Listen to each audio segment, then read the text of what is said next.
নমস্কার, আশা করি আপনারা সবাই খুব ভালো আছেন, আমিও ভালো আছি। তো আজকে কৃষ্ণকালী মাকে নিয়ে কিছু কথা বলবো, তার মন্দির নিয়ে। তো প্রথমেই জয় কৃষ্ণকালী মায়ের জয়। উনি সবার ভালো করবেন। ওনার প্রতি মানে ওই মাকে যারা বিশ্বাস করে ওখানে গেছেন এতদিন, নিশ্চয়ই তারা অনেক কৃপা পেয়েছেন, তাই গেছেন। তো সেই নিয়ে আমি কিছু কথা বলবো, যে কমেন্টগুলো আমি পেয়েছি তার পরিপ্রেক্ষিতে বলবো। এবং আমি এই ভিডিওটা করে অনেক মানুষের অনেক মূল্যবান কমেন্ট পেয়েছি, অনেক ভালোবাসা পেয়েছি, অনেক সম্মান পেয়েছি। তো মনে হলো আর একটু এই ব্যাপারটা নিয়ে আলোচনা করা দরকার।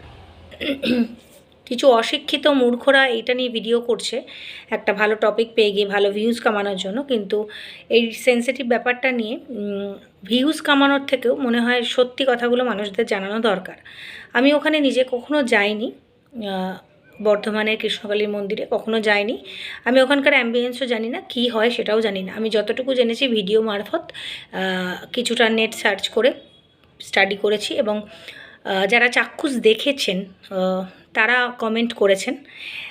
একটা যে খুব রটনা হয়েছে, যার কারণে মন্দির বন্ধ হয়েছে, সেটা হচ্ছে একজন ব্যক্তি, তার গায়ে মঙ্গলা মা, যিনি সেবিকা ছিলেন কৃষ্ণকালী মায়ের, তিনি ত্রিশূল ছুঁয়ে দেবার কারণে তার মৃত্যু ঘটেছে। এই কথাটা একেবারেই মিথ্যা, কারণ প্রচুর কমেন্ট এসছে আমার কাছে। তার কমেন্টগুলো আপনারা সবাই আগের ভিডিও দেখে নিতে পারেন। সেখানে বলা হয়েছে, একজন আমাকে লিখেছেন যে আমি সেখানে চাক্ষুষ দেখেছি, আমি ছিলাম।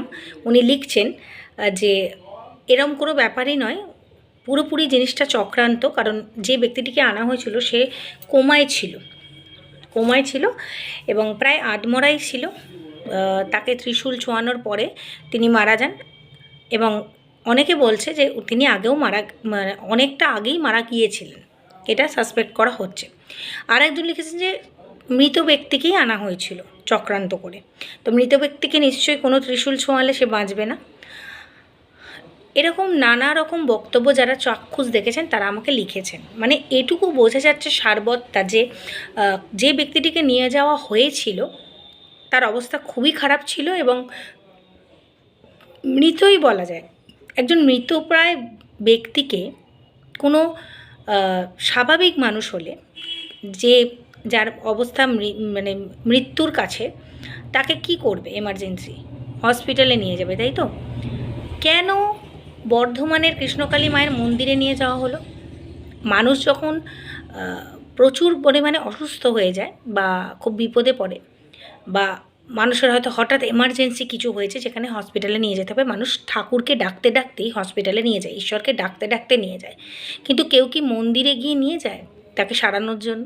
একটু যুক্তি দিয়ে চিন্তা করবেন। ডাক্তারও যখন ক্যালপলটা ধরে অপারেশনের জন্য, সেও কিন্তু যার ইষ্ট দেবতা ঈশ্বরকে ডেকেই ক্যালপলটা ধরেন। কিন্তু কখনো কি ডাক্তার বলে যে না, এখানে না দিয়ে আপনারা মন্দিরে নিয়ে যান? কিন্তু ডাক্তাররাও প্রচুর, অনেক এরম ডাক্তার আমার চেনা জানা আছে। আমার বাপের বাড়িতে বদ্যি মাতার মন্দিরে একজন ওষুধ দিতেন, অনেক বয়স্ক, তিনিও ডাক্তার ছিলেন।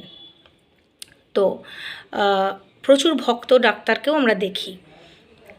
তো সেখানে দাঁড়িয়ে কেনই বা এই মৃতপ্রায় ব্যক্তিটিকে হসপিটালে না নিয়ে গিয়ে বর্ধমানের কৃষ্ণকালী মায়ের কাছে নিয়ে যাওয়া হলো? তাহলে কি এখানে একটা পলিটিক্স চলছে? মানে একজন মন্দিরের একজন মা আরেকজন মাকে ছোটো করার জন্য, মানে সেবিকা মা যে একজনকে ছোটো করার জন্য চক্রান্তগুলো করছে, বা একটা লবি আর একটা লবিকে মানে উঠতে দেবে না, এরকম? মানে ভাবা যায় সমাজ কোথায় অবক্ষয়ের দিকে যাচ্ছে। মন্দির নিয়েও এখানে পলিটিক্স। এবার অনেকেই এখানে লিখছেন যে আপনি বিশ্বাস করবেন, আপনিও ডাকুন। দেখুন, আমি বিশ্বাস করি সমস্ত ঈশ্বরকেই, ঈশ্বর এক, যে ইষ্টদেবতাকে ডাকেন সবাই যদি মন দিয়ে ডাকা হয় সাড়া দেয়। এবং কৃষ্ণকালী মায়ের প্রথম ভিডিওতেই আমি বলেছি যে ভণ্ড মানুষ হতে পারে, মায়ের কাছে কৃপা সবাই পাবে, সেখানে কোনো ভণ্ডামি চলবে না। তো ঈশ্বরের কাছে কেউ কালোবাজারি করে পলিটিক্স করে পার পাবে না। তো এখানে যদি কোনো পলিটিক্স হয়ে থাকে তাহলে কিন্তু যে পলিটিক্স করছে তার পলিটিক্সটাও একদিন বেরিয়ে যাবে। রইল বাকি মন্দির বন্ধ। আমি মেনে নিলাম হাজার তর্কের খাতিরে, আমাকে অনেকে অনেক কিছু লিখেছে, মন্দিরটাতে কী ধরনের টাকা পয়সা পড়তো এবং অনলাইনে পেমেন্ট করা হতো নাকি মঙ্গলা মাকে লাইভ চললে। আমি ধরে নিলাম যে মন্দিরে প্রচুর টাকা পড়তো, সেই অনুযায়ী মন্দির তৈরি হয়নি। কেন হয়নি এটাও তো একটা প্রশ্ন। সব কিছু তর্কের খাতিরে আমি ধরে নিলাম মঙ্গলা মায়ের অনেক দোষ, সে ভণ্ড, সে প্রচুর টাকা ইনকাম করেছে কিন্তু সেই তুলনায় কাজে লাগায়নি, তবুও প্রচুর মানুষ তাকে বিশ্বাস করে, সেটা মানুষের বিশ্বাস। আর রইল বাকি মায়ের কথা, মানে কৃষ্ণকালী মায়ের কথা, তাকে তো অবিশ্বাসের কোনো প্রশ্নই হয় না। তার মন্দির বন্ধ করারও কোনো যুক্তি আমি খুঁজে পাই না। যদি এখানে দোষ করে থাকে, কোনো মানুষ দোষ করেছে, মানে রাস্তার ধারে বাড়ি তো একটু আওয়াজ হচ্ছে, সরি। তো দোষ যদি করে থাকে তাহলে মঙ্গলা মা দোষ করেছে, আমি তর্কের খাতিরে মেনে নিলাম ওই মহিলাটি দোষী। তো তাকে নিয়ে যাওয়া হোক, কাস্টাডিতে রাখা হোক, কোনো অসুবিধা নেই। তাকে নিয়ে যাওয়া হোক, মন্দির খোলা রাখুক, ভক্তরা আসুক, পুজো হোক, মায়ের কৃপা সবাই পেতে চায়। কিন্তু মাকে অভুক্ত রাখার কি মানে হয়? মন্দির বন্ধ মানে মাকে অভুক্ত রাখা। আজকে দক্ষিণেশ্বর মন্দির বলুন, তারাপীঠ, যে কোনো জায়গায় বলুন, সেখানে যদি কেউ কোনো সেবক বা সেবিকা, ওখানে দেবতার যারা সেবা করেন বা পুরোহিত যারা আছেন, তারা যদি কেউ ভণ্ডামি করে, তার দায় কি মায়ের? স্বয়ং ঈশ্বরের দায়। সে তার কর্মের ফল পাবে, তাদের ধরা হবে, তার জন্য কি মন্দির বন্ধ করে দেওয়া হয়? তাহলে এখানে মন্দিরটা বন্ধ করে দেওয়া হচ্ছে কেন? হাজার হাজার ভক্ত যারা কৃপা পান, যারা এত বিশ্বাস করে যায়, তারা তো মায়ের কাছে যায়। আশা করি মঙ্গলা মায়ের কাছে যায় না। তার মধ্যে কিছু মানুষ আছে মঙ্গলা মাকে শ্রদ্ধা করে, সেটা তাদের ভক্তি, কিন্তু যায় তো কৃষ্ণকালী মায়ের কাছে। তাহলে কৃষ্ণকালী মায়ের মন্দির বন্ধ করে দেওয়া হচ্ছে কেন? এটার আমি ঘোর বিরোধী। কারণ মন্দির বন্ধ করে মাকে অভুক্ত রাখার কোনো মানে হয় না। কারণ আমরা যখন, আপনারা একটু যুক্তি দিয়ে ভাববেন, আমরা যখন কোনো ঠাকুর পাতি, ঘরেও পাতি, তখন কিন্তু আমরা তাকে খেতে দিই রোজ। যদি শরীর খারাপও থাকে মানুষের, তখনও কিন্তু সে একটু জল বাতাসাও দেয় প্রতিদিন। এবং যখন আমরা বেড়াতেও যাই, তাকে কিন্তু খেতে দিয়ে যাই এবং বলেও যাই, যে যেরকম বলে যে তুমি খেও। কেউ কখনো ঘরের ঠাকুরকেও অভুক্ত রাখে না। সেখানে মানে আমরা যদি দেখি পাড়ায় এরকম ছোটো ছোটো মন্দির, সেখানেও প্রতিদিন মানুষ কিছু না কিছু খেতে দেয়। তো আমরা তো ঈশ্বরকে নিজের বাবা মার মতোই দেখি, মানে ঘরের মানুষ হিসেবে তাকে যদি দেখি, তো আমরা কি ঘরের মানুষকে না খেতে দিয়ে রাখবো? তাহলে এক্ষেত্রে মন্দির বন্ধ করে মাকে সেবা থেকে বঞ্চিত করা বা অভুক্ত রেখে দেওয়া, এটা আমি ঘোর বিরোধী। যদি মনে হয় যে মঙ্গলা মা দোষী, তাহলে অবশ্যই তাকে তার জন্য শাস্তি দেওয়া হোক, সেটা প্রশাসন বুঝবে কী করবে। কিন্তু আমার মতে মন্দির খোলা থাকুক, সেটা প্রশাসনের সামনাসামনি রেখে প্রশাসনের লোক থাকুক, পুলিশ থাকুক, তার সামনেই ভক্তরা আসুক, পুজো দিক। কোনো একজন সেবায়েত থাকুক, পুরোহিত হোক, সে মহিলা হোক বা পুরুষ হোক, সে পুজোর একজন দায়িত্ব নিক, প্রশাসনের তরফ থেকেই তাকে দেওয়া হোক। কিন্তু ভক্তরা যেন ফিরে না যায়, আর মা যেন উপোস না থাকে। আমি একটু আধ্যাত্মিক আছি, তবে আমি কিন্তু ঘন্টার পর ঘন্টা পুজোও করি না। যেমন আমি সকালে অফিস যাই, আমি পুজো করতেও পারি না যবে থেকে আমি অফিস যাচ্ছি। এসেও আমার একটু কাজ থাকে, আমার যারা ভিডিও দেখেন তারা জানেন। তো আমার পুজো দেওয়া হয় না কখনো কখনো রাত্রে দিই, কিন্তু আমি ভক্তি করি প্রচুর। এবং আমি অফিসে বসেও কিন্তু জবটা করে নিই। আমার যতটুকু প্রেয়ার করার, জব করার, আমি যখন পারি তখন করি। আমার ওসব নেই যে খেয়ে করব না, না খেয়ে। কারণ আমি মনে করি ভক্তিটাই মানুষের আসল। এবং ভক্তি ভরে যারা ডেকে কৃষ্ণকালী মায়ের কৃপা পেয়েছেন, আমি একবারও মঙ্গলা মায়ের কথা বলবো না, আমি কোনো মানুষের কথা এখানে বলবো না, কিন্তু ঈশ্বরের প্রশ্ন যেখানে আসে, ভক্তির প্রশ্ন যেখানে আসে, সেখানে এই হাজার হাজার ভক্তকে বঞ্চিত করা, এটা আমি একেবারেই ঘোর বিরোধী। তো আমি, আমার মতে বলে এই কৃষ্ণকালী মায়ের মন্দির খুলে দেওয়া হোক। সেটা প্রশাসনের মানুষের সামনেই হোক, প্রশাসন থাকুক একজন দায়িত্বে, যাতে কোনো ভণ্ডামি না হয় যদি তাদের মনে হয়। কিন্তু অবশ্যই মাকে অভুক্ত না রাখা হোক, কৃষ্ণকালী মাকে। কারণ তাকে যখন প্রতিষ্ঠা করা হয়েছে, তাকে যে এই একবার এখান থেকে ওখান, ওখান থেকে, এগুলো কিন্তু অনাচার। এটা মায়ের প্রতি অনাচার, এটা আমার মনে হয়। আমার এগুলো শুনলেও গায়ে কাঁটা দেয়, বলতেও খারাপ লাগে।